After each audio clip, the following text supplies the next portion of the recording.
Buenos días para todos.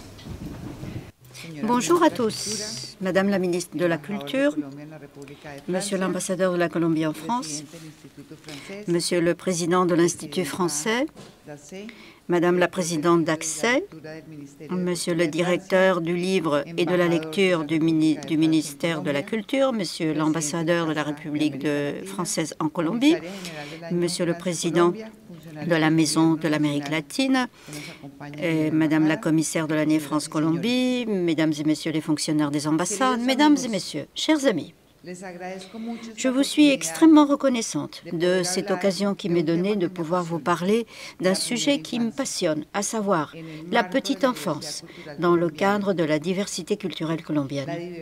En effet, la diversité est l'une des caractéristiques essentielles de la Colombie. Nous avons des fleuves, des mers, des montagnes, des forêts, des déserts, des plateaux. Et dans chacun de ces endroits, il y a des enfants qui apprennent à connaître, qui se relient à leur environnement, des enfants qui sont pleins de rêves.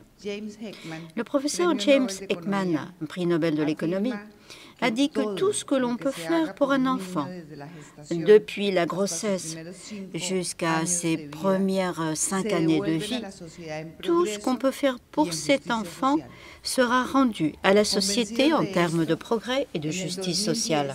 Nous en sommes convaincus et c'est pour ça qu'en 2010, nous avons aidé à mettre en route la politique pour le développement intégral de la première enfance, de zéro à siempre, de zéro à toujours littéralement.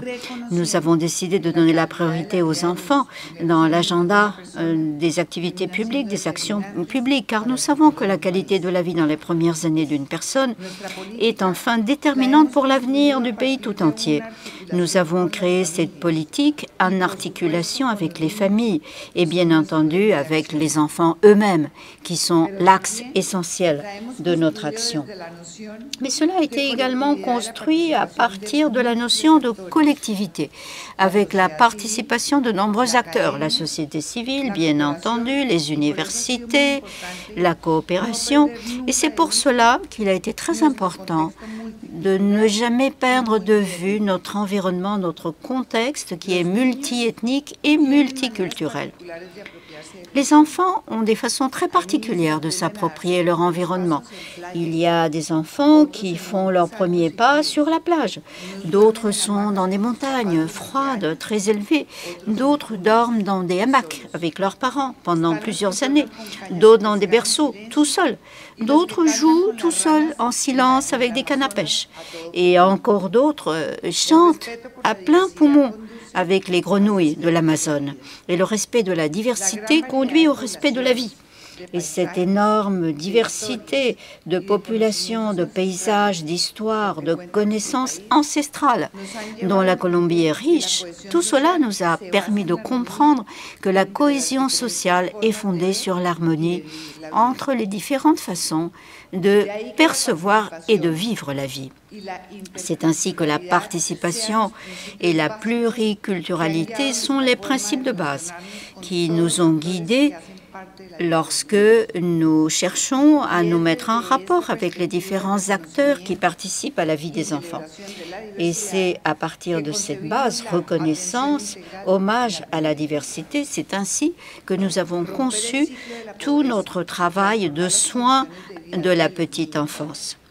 En effet, il faut rompre le cycle de la pauvreté, il faut transformer les conditions de vie des enfants pour pouvoir favoriser leur épanouissement. C'est une urgence en Colombie comme dans le monde entier. Et donc, nous avons dû innover, nous avons dû repenser, mettre en œuvre, investir dans des politiques publiques qui puissent gérer tout ce qu'il est nécessaire, l'attention qu'il est nécessaire d'accorder aux enfants selon leur âge et leur environnement personnel et géographique. Et grâce à ce programme de Zéro à Siempre, nous avons réussi des transformations, des évolutions uniques dans l'histoire de la politique sociale en Colombie. Donc nous avons créé un nouveau regard sur l'enfant, sur le développement de l'enfant. Nous avons pu démontrer que grâce à une architecture institutionnelle solide, robuste, on peut, bien entendu, mettre en place des projets qui sont très positifs pour notre société tout entière. Bien entendu, il faut également parler du moment de l'étape historique que nous vivons maintenant en Colombie. Nous avons vécu plus de 50 ans d'un conflit armé avec presque 8 millions de morts. Et finalement, nous avons pu arriver à un accord de paix avec la guérilla des FARC, qui est maintenant un mouvement politique légal. Et récemment, un autre accord bilatéral, un cessez-le-feu, a été signé avec la guérilla de l'ELN. Et cette nouvelle réalité est une occasion de reconstruire notre tissu social. Et dans ce sens, bien entendu, la petite enfance joue un rôle essentiel. Et aujourd'hui, la Colombie accueille de nouveaux citoyens, des enfants, garçons ou filles, qui ont été engendrés ou qui ont été élevés lorsque la guerre sévissait. Mais maintenant, ils peuvent grandir dans un pays qui a misé sur la paix. Actuellement, la Colombie peut également intervenir, mener des interventions également vis-à-vis des enfants sur la base de la réconciliation. Et donc tout ceci sert à avoir des effets positifs et à panser les plaies. Et dans ce contexte, la politique de Cero a Siempre est un cadre de référence obligé pour pouvoir mener à bien l'engagement que nous avons pris en matière de petite enfance dans l'accord de paix lui-même. Et par le biais de cet engagement, une fois que les délais de mise en œuvre ont été accomplis, il faut qu'il y ait donc des soins complets, des soins d'éducation, de santé, etc. à 100% des enfants de moins de 6 ans qui se trouvent dans des régions éloignées, rurales de notre pays. C'est donc un objectif très ambitieux. À un horizon de 14 ans, en 2031, tous les enfants des régions rurales vont avoir un état civil, ils vont bénéficier de soins de santé, ils vont bénéficier de soins de vaccins complets, également des consultations médicales quant à leur développement, un suivi de nutrition, les bases de l'éducation pour la petite enfance, l'accès à des collections de livres et de contenus spécialisés spécifiques pour la petite enfance, et leurs familles pourront être également formés et accompagnés aux soins à donner aux enfants et à leur éducation. Et avant de laisser la parole à Maria Cristina, qui est donc la conseillère présidentielle pour la petite enfance, je vais vous dire encore une fois merci. Merci de m'avoir ouvert les portes de ce bel espace. Je suis si heureuse d'être ici parmi vous en France et à Paris, une ville que j'aime.